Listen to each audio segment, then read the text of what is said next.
filósofos, você vai acreditar mais naquilo que um pecador falou, sem inspiração do Espírito Santo, do que um que foi inspirado pelo Espírito Santo, porque nós sabemos que o próprio apóstolo Paulo, ele escrevendo aos Timóteo, ele fala que toda a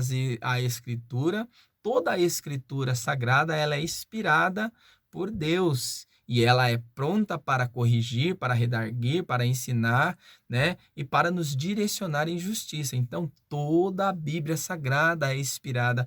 Todas as escrituras sagradas, ela foi, o cânon da toda a escritura sagrada, ela foi inspirada por Deus. Tanto o Antigo Testamento como o Novo Testamento, eles foram inspirados por Deus. E ela é pronta para nos ensinar, para nos corrigir, para nos redarguir e, né, para nos direcionar aí em justiça. Então, gente, falar que a sua doutrina, a sua fé não está baseado na palavra de Deus, na Bíblia Sagrada, é você dizer que você, então, não acredita na palavra de Deus, não acredita, a sua vida não está sacramentada na Bíblia Sagrada. Então, você acredita em qualquer outra falácia do que até mesmo na Bíblia Sagrada. Então, nós temos que ter cuidado com isso, tá, gente? E outra coisa, como um padre, que já partiu, né?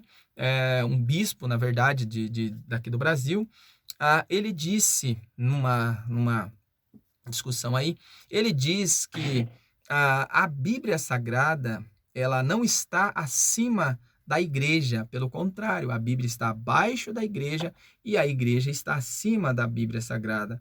Então ele fala que a Bíblia Sagrada, ela está abaixo da igreja. Por quê? Porque a Bíblia nasceu da igreja.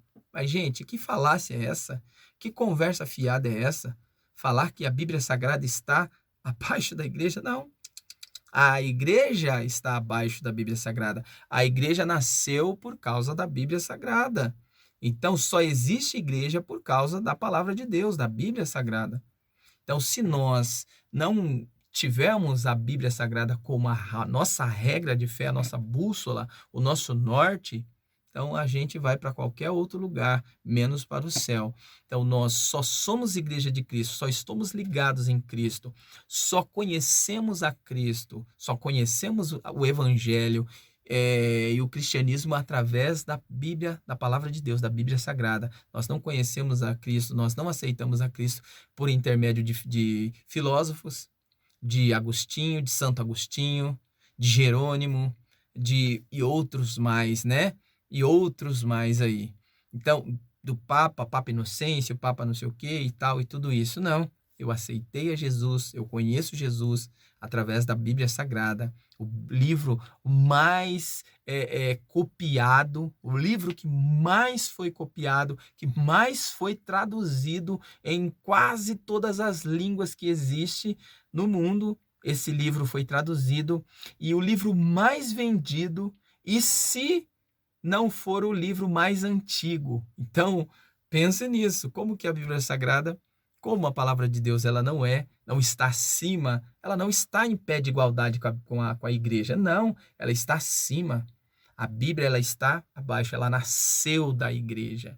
A igreja nasceu da Bíblia, melhor assim dizendo, tá? Senão eu vou confundir aqui e ir para o meu pensamento do padre lá. Mas a igreja nasceu da Bíblia Sagrada. O próprio Atos dos Apóstolos, o próprio Jesus dizendo, né? Falando, as portas do inferno não prevalecerão contra a minha igreja. Então, as portas do inferno não prevalecerão contra a minha igreja. Então, isso foi Cristo que falou, tá? E Cristo falou para Pedro assim, Pedro, sobre a tua afirmação, quando Pedro falou assim, e tu és o Cristo, o Filho de Deus vivo. Jesus perguntou para ele, Pedro, quem você diz que eu sou? Pedro falou assim, você é o Cristo, o Filho de Deus vivo. Aí Jesus pegou e sobre essa afirmação, eu baseio a minha igreja.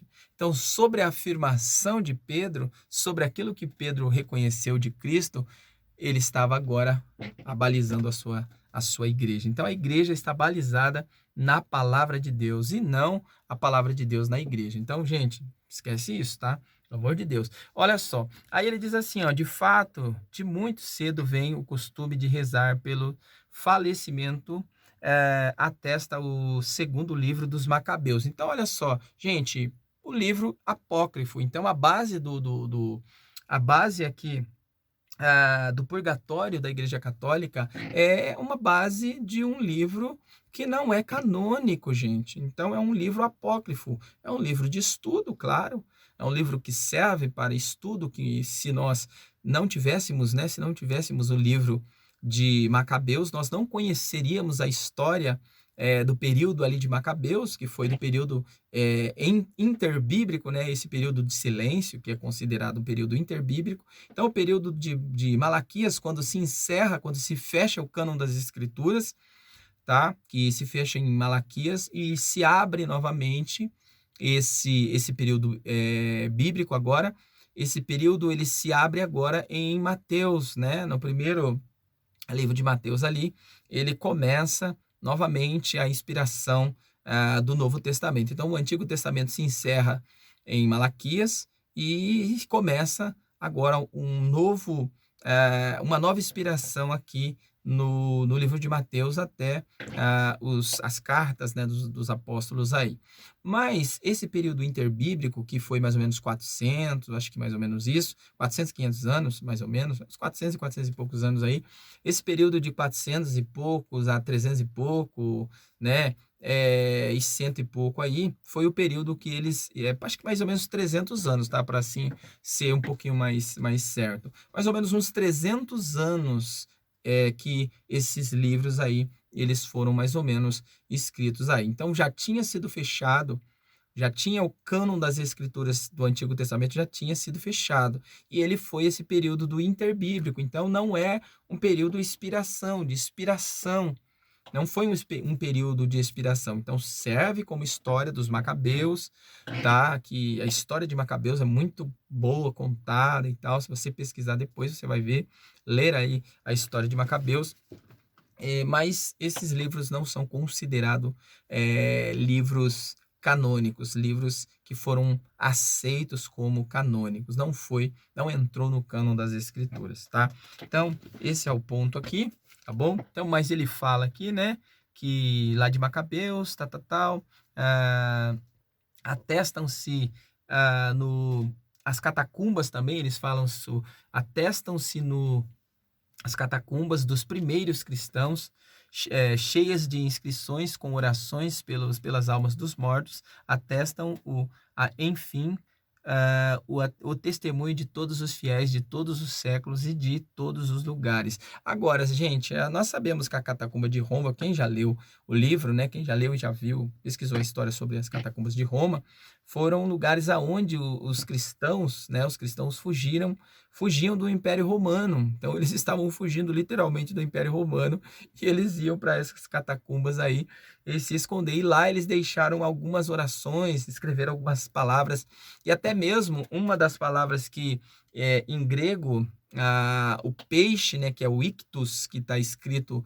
lá nas catacumbas de Roma, era um símbolo que eles utilizavam, o símbolo do peixe, né, que no grego é ictus, e eles utilizavam para caracterizar que eles eram cristãos. Então, todo mundo que via, todos aqueles que viam aquele símbolo do peixe, em qualquer lugar que passasse, sabia que ali passou um cristão ou ali havia um cristão. Uma casa que tinha aquele símbolo, algum lugar ou alguém, alguma coisa assim que tinha aquele símbolo do peixe, sabia que ali tinha um cristão por causa do Cristo, do ictus, né, que dava também o nome de Cristos ali, né? Então, essa é uma parte da história. Então, vamos lá. Continuando aqui.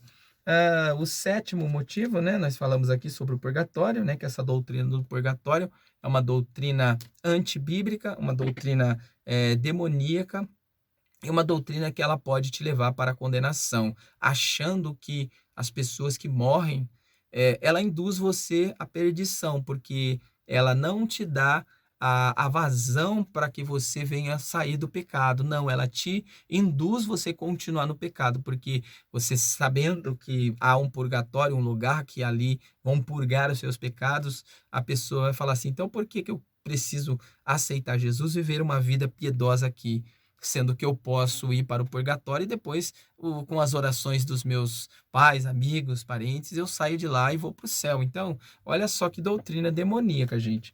Então vamos lá, o oitavo ponto aqui, motivo, por que não ser, por que não ser católico romano, porque não comemos o corpo literal de Cristo, mas lembramos esse momento do sacrifício de Cristo, porque Cristo assim nos colocou. Lá em Coríntios, né, 1 Coríntios 11, a partir do verso 23, 24, ele vai falar, o próprio Paulo, o apóstolo Paulo vai dizer assim, olha, porque eu recebi do Senhor o que também vos ensinei, que o Senhor Jesus na noite que foi traído, tomou o pão e tendo dado graça, partiu e disse, olha, tomai e comei, esse é o meu corpo que é partido por vós, fazer isso em lembrança, em memória de mim.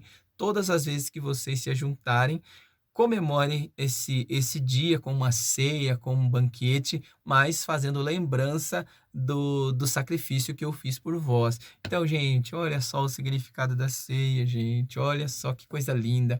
A ceia, ela traz um significado, traz um sentido de você relembrar até que Jesus venha. O próprio Jesus diz isso em João. Ele falou para participar daquele corpo, que Jesus não iria, né, participar novamente daquela ceia até naquele grande dia. Então, aí, né, tudo que nós vemos aí falando sobre essa questão. Mas vamos lá, o nono aqui, o nono motivo, porque no catolicismo, os livros apócrifos são as doutrinas deles. Então, olha, já falei aqui, né, sobre os livros apócrifos, né, como 300 anos aí, entre esse período interbíblico, né, que foi mais ou menos escrito, esses livros históricos apócrifos. É um livro que não é canônico, mas é um livro histórico que pode ser lido, pode ser estudado como fundo históricos, né, não como doutrinas ou como princípios da nossa fé, né?